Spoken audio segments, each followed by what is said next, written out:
All right, weekly brief for week 9 of the Indomitable cycle. This is going to cover May 6th to May 11th, those training days. So let's take a look. This should be a quick one. I think I've said that before and I lied. I'm not trying to be honest about it. I'm trying to keep it quick. All right, so Monday, May 6th. Front squats, build to a 3 rep max, however many sets that takes. Take a look at what you did week 3. Week 3 was the last time we did a 3 rep max for front squats. Take a look at what you did week 3. Try to beat it. Obviously, as tactical athletes, as law enforcement officers, you're not going to have it every day. So maybe you don't beat it, but try. At least have that goal, have that target.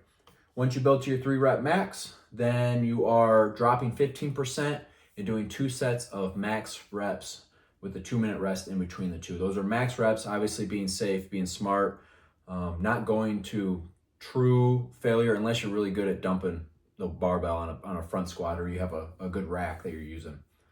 All those sets building up to your 3 rep max on a front squat paired with box jumps. I say it every week, I'm gonna say it again. Jump as high as you can, use the box as a landing point, not as a target. You're not trying to jump to the box, you're jumping as high as possible and you happen to be landing on a box. Walking lunges and calf raises for accessories. On those walking lunges, user's choice. If you want to hit more, if you want to do more quad, these are hypertrophy movements, so muscle building movements. If you want to hit the quad more, then stay more upright with your posture. And if you want to hit more glute, more hamstring, then have a little bit more of a forward lean, more hip flexion. Calf raises. If you have a calf raise machine, if you're at a gym that has one, feel free to use it. You know, how you modify it based on your equipment is up to you.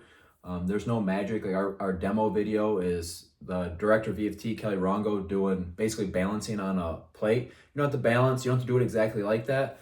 But we do want you hitting the calves for the hypertrophy purposes. Now our conditioning is getting pretty gnarly these last 2 weeks. For this Monday, it's going to be 2 bouts.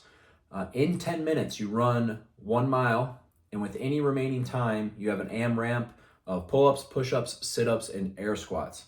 You rest 3 minutes between the bouts, so you're doing that twice with the 3 minutes in between. So in this workout, you're running 2 miles, and whatever remaining time is left, you're doing an AMRAP with some calisthenics. Now, maybe you don't finish the mile. Say you can't run a mile in 10 minutes. That's fine. Then you're running. You run as far as you can in 10 minutes, you rest 3 minutes, you run as far as you can in 10 minutes. If you do get the mile done, ideally you're going full send on this mile. You're not saving anything in the tank for the AMRAP. You're going full send on the mile, and then under that high level, high respiratory rate, high heart rate, you are then going into the calisthenics, right into them. But again, if you don't finish the mile, that's fine.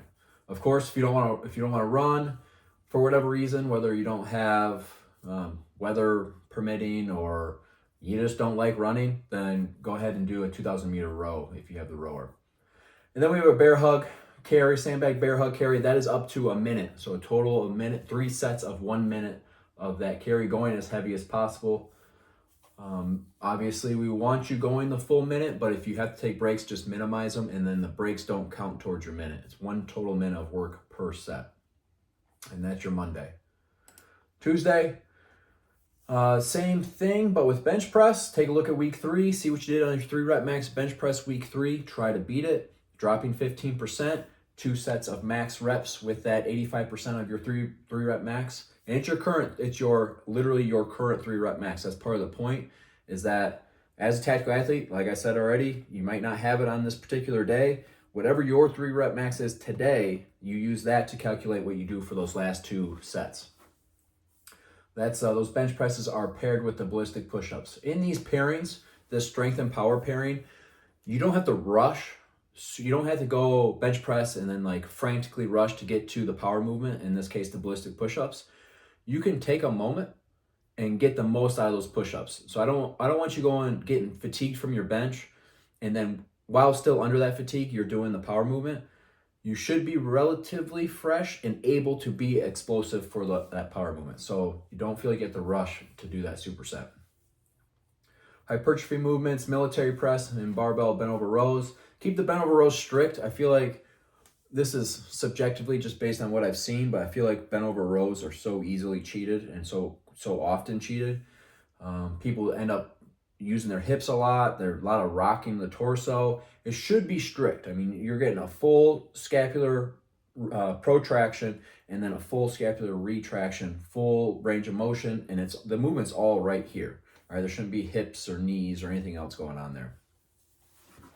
If you do them ideally, I would rather, in law enforcement, I'd rather you do them bad than not do them at all. But obviously, perfect world, you do them right. Our circuit should be a fun one: 21, 15, 9, hang clean, high pulls, push press, box jumps. For the hang clean, high pulls, and push press, 135 pounds or 95 pounds, scale that weight that's appropriate for you. That can go lighter, you can go even heavier. It's just kind of a middle of the road weight that'll work for most people, but by all means, scale that weight however you see fit. Also, hang clean, high pulls, those can be, if you want to do hang power cleans, then let it rip. The hang clean high pulls are just our substitute for the more skilled version, which is hang power cleans. I love hang power cleans. I just don't want to push law enforcement officers to spend a bunch of time learning them if they don't already know them. Biggest complaint we hear all the time is law enforcement officers, we don't have enough time to train. I don't want you spending what time you do have trying to learn a new movement. So that's why we do the hang clean high pulls. But if you already know power cleans, or if you want to take the time to learn power cleans, then feel free, when you see hang clean high pulls, go ahead and do power cleans. In fact, in the next cycle, I've already started to put in power cleans where I would normally put hang clean high pulls, and then putting hang clean high pulls as an option for a substitute. And I did that because I don't want law enforcement officers to think that I don't think they should do those movements. I just don't want you to have to spend a bunch of time learning them if you don't already know them. Hi, fella. Again, modify that weight as you see fit. Pull-up progression, we're up to 36 total pull-ups. So strict body weight pull-ups. If you watch the video attached to it, I go over a number of modifications you can make to make it appropriate for your strength level. This one's gonna be 6 minutes of 6 pull-ups every minute on the minute. Again, if you can't stick with that EMOM, just do 36 pull-ups 4 times. Keep them strict, keep them clean. Wednesdays are active recovery day. Thursday, so we have a double turtle shell complex today, but not until after we do paused bench press. So you're gonna find your 2 rep max on the 5-second paused bench press, 5-second hold at the bottom. Don't let it just collapse your chest in and like you're not even doing anything, the weight's just resting on your chest. You wanna hold it at the chest. So it's touching your chest, but you're holding it. So there's still a muscular tension. Hold for 5 seconds and explode up. Don't hold for 5 seconds, bounce it off your chest and get it up. Hold it there, and then from that stagnant position, as explosively as you can, after the 5-second hold, you're exploding the weight up. And you're gonna do that for 2 reps, building up to a 2 rep max, however many sets that takes. Then we have our turtle shell complex. 2 rounds of 2 bent over rows, 4 hang clean high pulls. Again, those could be power cleans if you want, and hang power cleans. And then 6 deadlifts. Deadlifts most certainly are not going to be the limiting factor, but there are more of them. Limiting factor is probably going to be those bent over rows, particularly if you keep them strict. Seeing as we're going 2 rounds of it, the point of it is strength endurance and moving load despite having your heart rate getting jacked up and your respiratory rate getting jacked up, and continuing to move that load with clean form. This is our practice. This is our movement practice. Under stress, under fatigue, can you maintain good technique so that when you're in that cramped house, trailer, you're in the bathroom that's got 14 stacks of newspapers in it, and you're wrestling with somebody, you have to pick something up, are you able to, under stress, maintain good lifting mechanics? Conditioning for Thursday, with a weighted vest or plate carrier within reason. Some vests are just absurdly heavy. A 20-pound vest is pretty good standard. 20-minute AMRAP, as many rounds as possible, as many reps as possible. Step-ups to a 20-inch box. If you are significantly taller than average or significantly shorter than average, then you may want to adjust that height so you have good, clean movement mechanics. 20 minutes is a long time. It's going to be monotonous. You're literally doing the same thing over and over and over again for 20 minutes. I mentioned this before, but I'll incorporate stuff like this sometimes on purpose. I'm not trying to I'm not trying to be lame, but I want it to be boring sometimes, because then you have to deal with that. You have to manage that, and you have to, despite not being entertained, you still have to mentally push yourself hard in the workout. At least that's what you should be doing. So sorry, I'm not sorry. It's Friday, our Flex Friday. We're at sets of 8 for most things. We got our tempo chin-ups at 7 seconds. 7 seconds up, 7 seconds down. Modify those as needed. Try to stick to a nice slow tempo. Use a band if you need to. Again, chin-ups or palms facing you, in case that was a concern. As the reps have gone down now, we're back to these sets of 8. We want the weight to increase from when we were doing sets of 10, when we were doing sets of 12. Some kind of progression there. Diamond push-ups there towards the end for mostly for the metabolic stress it'll induce. That's where you're going to get there for max reps. So likely to get a very, that's where you'll see a significant pump, blood flow into the muscle, and you'll get a lot of metabolic stress, which may be a pathway from which muscles will build. And then dumbbell shrugs, higher rep range for those as well. All right, Tactical Saturday, L drill for agility. Again, I say again a lot, because I say the same things a lot in these videos, because they're important, and I want, if this is your first time watching one of these briefings, I want everyone to get it. So for those agility drills, it's 1 rep through that L drill, but it's 100%. It's like max explosive intensity. So 5 rounds, rest as needed in between to be able to give that good effort.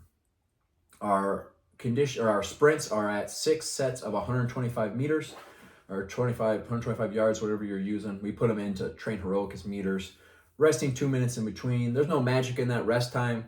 Want it to be long enough that you are feeling recovered for the next one, but also don't want to leave you hanging.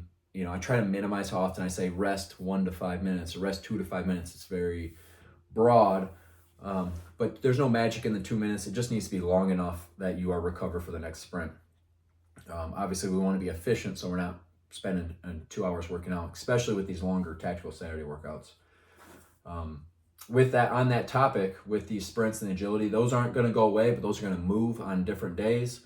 I will come out with a cycle brief for the next cycle after this one, and there's going to be some, I would say, significant changes. I mean, the training's still going to look relatively the same, but there's going to be some significant changes to the volume and the way things are organized for the next cycle, but more to come in a video on that. Your circuit for this Tactical Saturday is 4-time 50 push-ups, 15 back squats at 225 or 155. Scale that weight appropriately for you. 25 box jumps, 30 inches or 24 inches, so a little bit higher than normal. 30 pull-ups. On these pull-ups, keep them strict if you can, but at the same time, you don't want your pull-ups to take 30 pull-ups to take 5-10 minutes, because you're trying to keep them so strict. If you cheat them a little bit, honestly, I'm okay with it. Maybe that's for something for you to figure out on your philosophy, but I would almost rather see you get a lot of work done as efficiently as possible, and maybe that means kipping a little bit. Maybe that means swinging the legs a little bit. I know, to get your pitchforks and hunt me down, but for the purposes of doing the most amount of work in the least amount of time, you don't want to spend a bunch of time doing pull-ups where you're almost like you're recovered from everything else because you're taking so long to have to do your pull-ups, which is understandable. So just do them how you want. If you want to do kipping pull-ups, then I support you. Just know that. After the pull-ups, 100 air squats, then 30 burpees, and then finishing with a 400-meter run with a weight plate. So you grab a 45 or a 35 and you run with it. It's going to be awkward. I didn't know how to carry it. Don't care how you carry it. Put it on your shoulder, front carry it, hold it under your arm. However you want to do it, awkwardly have to carry this 45-pound plate or 35-pound plate for a 400-meter run. That's the end of that workout. The tactical skill integrations at the start of the workout. Take 5 minutes, put a time on it. Don't spend an hour doing this. Take 5 minutes to memorize a set of letters and numbers, which I provide for you. I provide them just so that you don't inadvertently kind of do something that's easier for you to remember. It's just random. It's random because I made it. So it's something random to you. At the end of the workout, attempt to recall. So that would be like, the idea is that you see something, you see a license plate, an address, something, and then a bunch of shit goes down. And then at the end of it, you got to write a report on it, or you have to relay that information to somebody else. That's the idea. That's the thing that we're working here. And that's your week. Week 9, after this one, we got one more week of this cycle. And then we got a new cycle coming, and I'm pretty excited about it. I'm working on it. As soon as I'm done filming this video, I'm working on your next cycle. Soon to come out will be that briefing for that entire cycle, so stay tuned for that. Go out there, go get it, train hard.